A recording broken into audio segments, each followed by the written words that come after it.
left hand, but that's already trapped. Reynolds in trouble. Reynolds taps out. It's good night, Irene. The fairy tale comes true. Nick Newell fights with only one hand. Fighting. Go, Notorious. You crazy. Yet he dominates professional MMA like a real-life adult Sasuke. Turning doubt into fuel and disadvantage into a weapon. Oh, suplex! Oh, it's a back suplex there from Nick Newell. He knocks out seasoned veterans. Got it. That is it. Nick Newell has shut down Keon Coleman. And forces skeptics to rethink what's possible.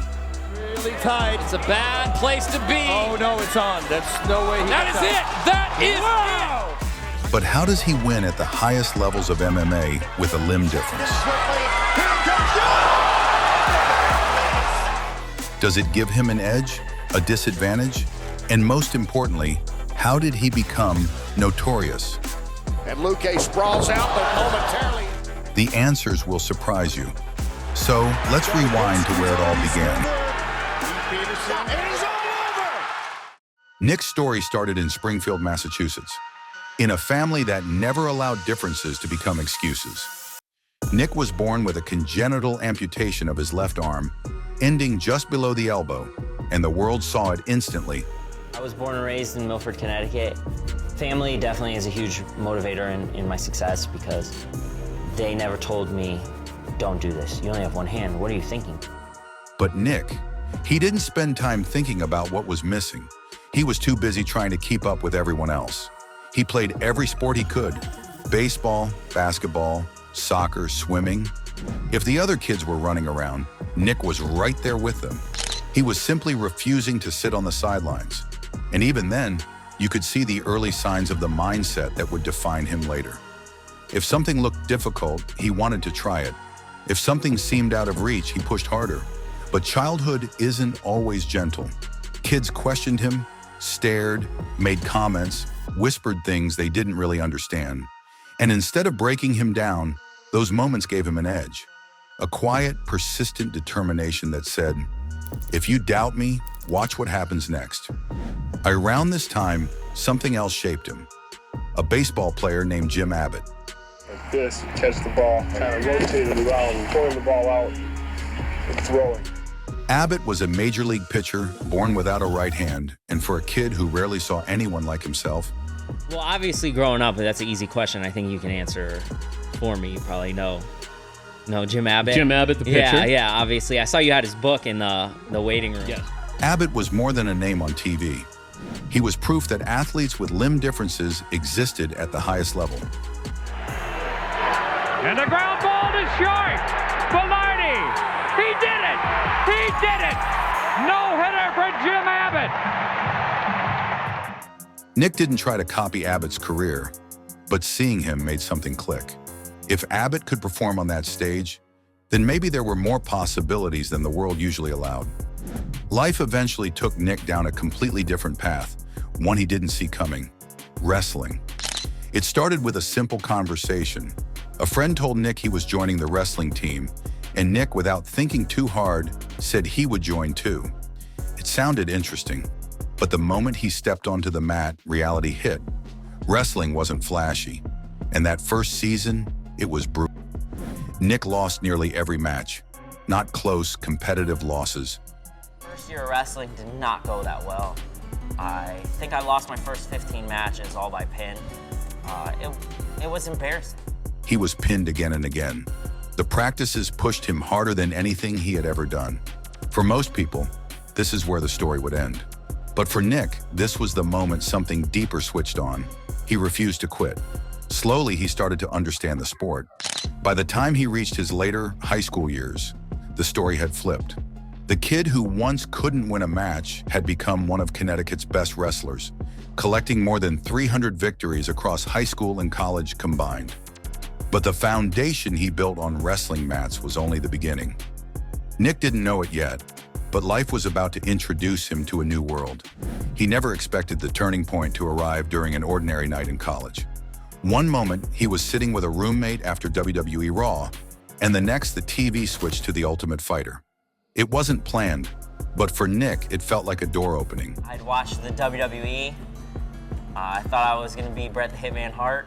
My buddy's like, hey man, let's come out for the wrestling team. He's like, I'm joining the wrestling team. I'm like, yeah, I'll join too, man. This sounds cool. You know, I'll wrestle with some people. And woof.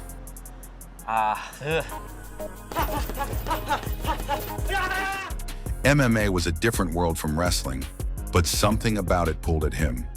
Soon after, a friend from the wrestling team invited him to try a class at Fighting Arts Academy. Nick walked in out of curiosity, not yet knowing how much this place would change his life. He met his future coach, Jeremy Libashevsky, during those early sessions. A coach who didn't look at Nick and see limitations. Jeremy saw an athlete willing to work harder than anyone in the room. What started as training soon became a partnership built on trust, repetition, and a shared belief that effort could solve almost anything. Very easily coached, you know. It's not hard at all. It's honest, which is a huge thing. If it works, great. If it doesn't work, like here, it doesn't work. Nick entered the amateur scene with little expectation from others, but a growing conviction inside himself. His debut didn't go the way he hoped. He lost. And for a moment, the path ahead looked uncertain, but just like in wrestling, he returned the next day. He kept showing up, and the results shifted quickly. He went 5-1 as an amateur, finishing most of his fights in the first round. His wrestling base blended naturally with submissions, but success brought a new challenge: finding opponents. Promoters called him, but opponents backed out.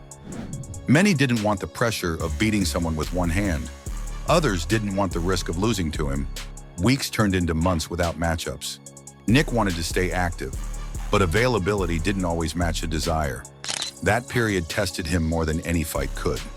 Turning professional wasn't just a decision for Nick. It was the moment he stepped fully into the identity he had been building piece by piece. And with that step came one more choice he needed to make: a name, a fighter's name. He didn't want something gimmicky or something that reduced him to his arm like the one-hand wonder, or anything that made his difference the headline. Nick wanted a name that represented the fighter he was becoming, not the condition he was born with. So he chose it himself: Notorious. And soon the work began. Because I'm a fighter that happens to have one hand. I'm not a one-handed guy that's fighting. I feel like it's a part of my story. It's not my whole story. It definitely gets me interest, but I at the time, you know, no one had the nickname Notorious, so I was like, it sounds cool, Notorious Nick Newell.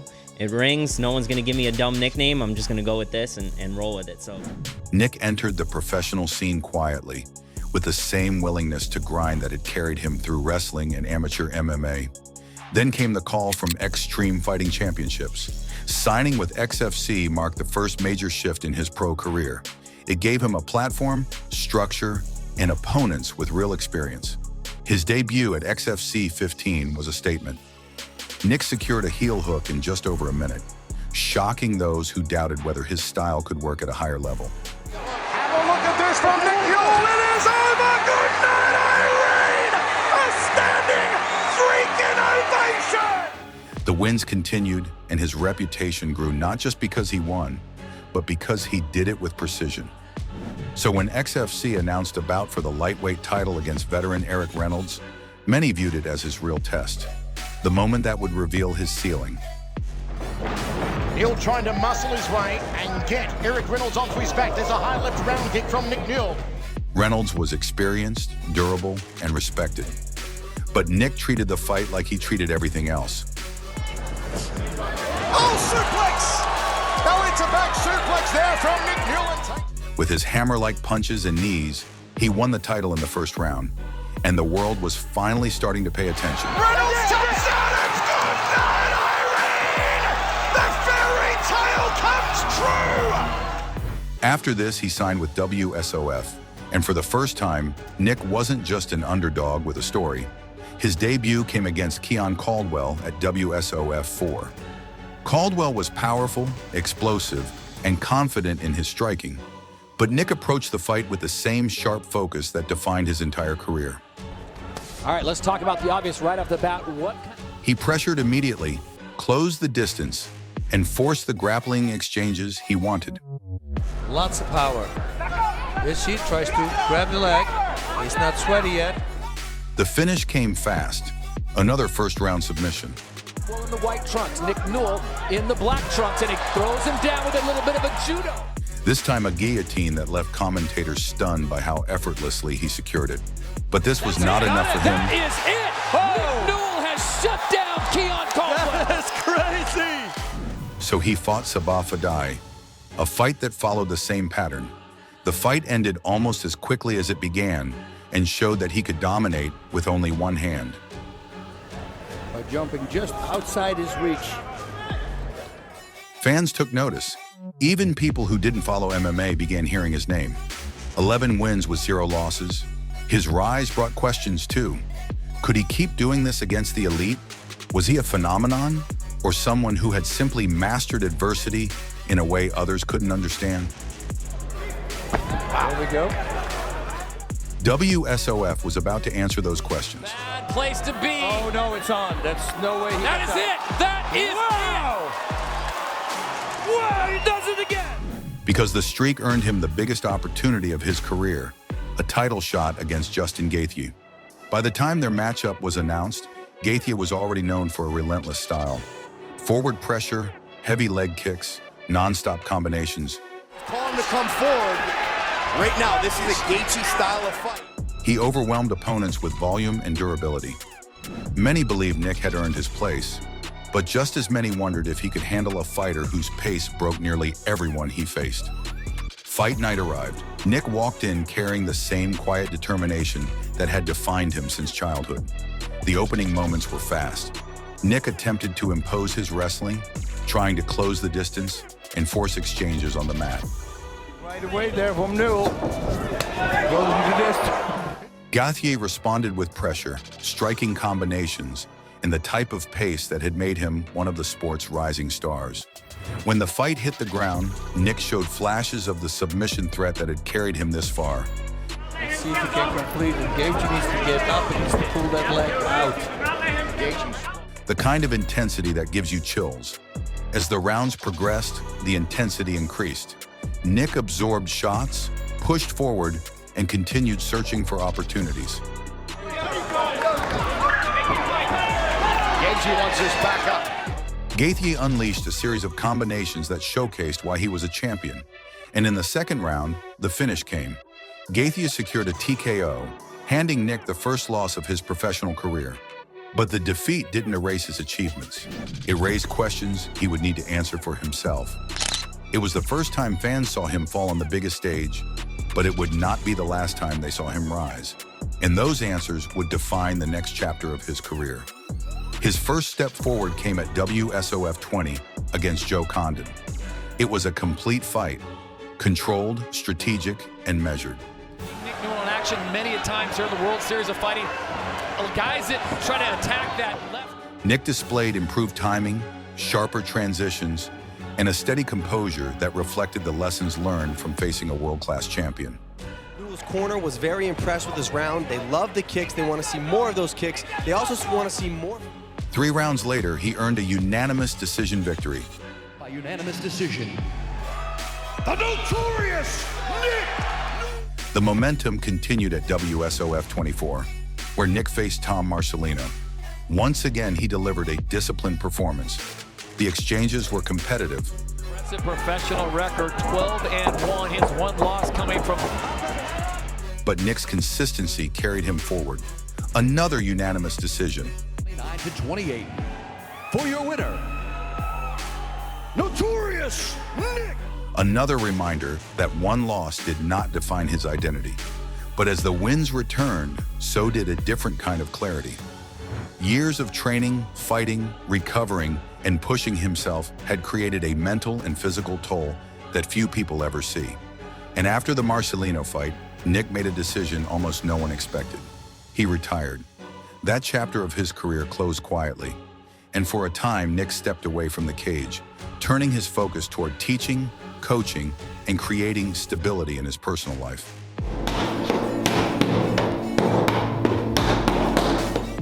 Many believed the story ended there. But as it often does with fighters, something inside him wasn't finished. 2.5 years passed, and then the decision came. Nick wasn't done. Not yet. When he announced his return in 2018 with Legacy Fighting Alliance, the MMA world reacted immediately.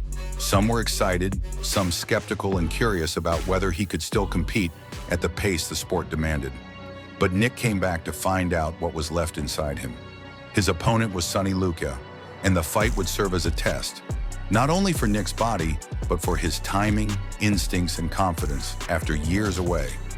From the opening moments, there was no hesitation. Nick landed clean strikes, pushed the pace.